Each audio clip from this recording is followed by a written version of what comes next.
When I was 7 or 8 years old, a man moved to my neighborhood. He was around his 60s and introduced himself to me. His name was Tom. He was the only one who spoke English fluently in our neighborhood, but he always tried to speak our native language. He seemed really nice at first. One day after school, my friends and I saw a new cafe in our neighborhood. We were curious and wanted to know how many desserts they had, so we stopped by and looked inside.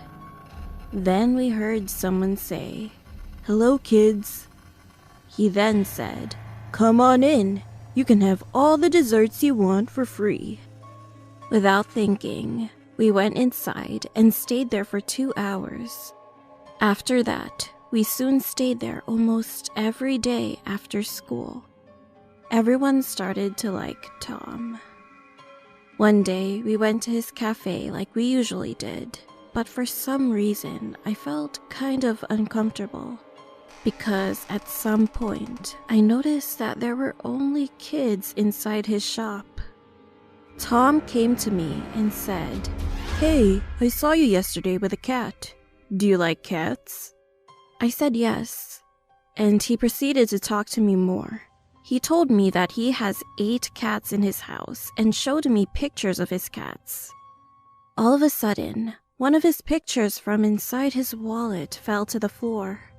I picked it up and I could see a girl's face with blonde curly hair and green eyes. I thought that she was his granddaughter, but what he told me next was a huge shock.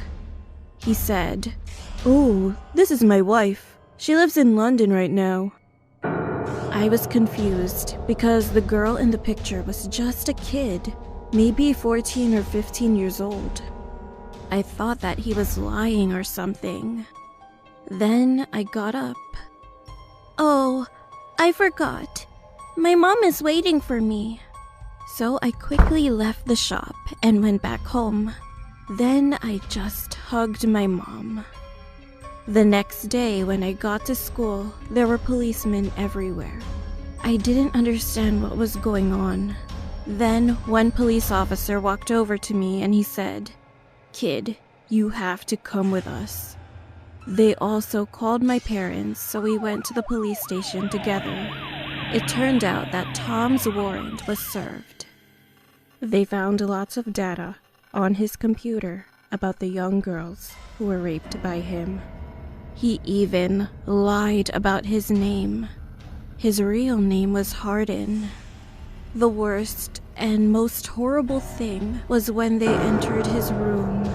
The entire wall was covered with my pictures. When they said this to my parents, I was terrified, so I fainted. The police arrested him, and he was put in jail for several years. Now I'm 18 years old, but I am still afraid. According to my neighbors, he's returning to our neighborhood. I don't want to go out, and I don't even know what to do. If anyone has any advice, please help me and let me know what I should do.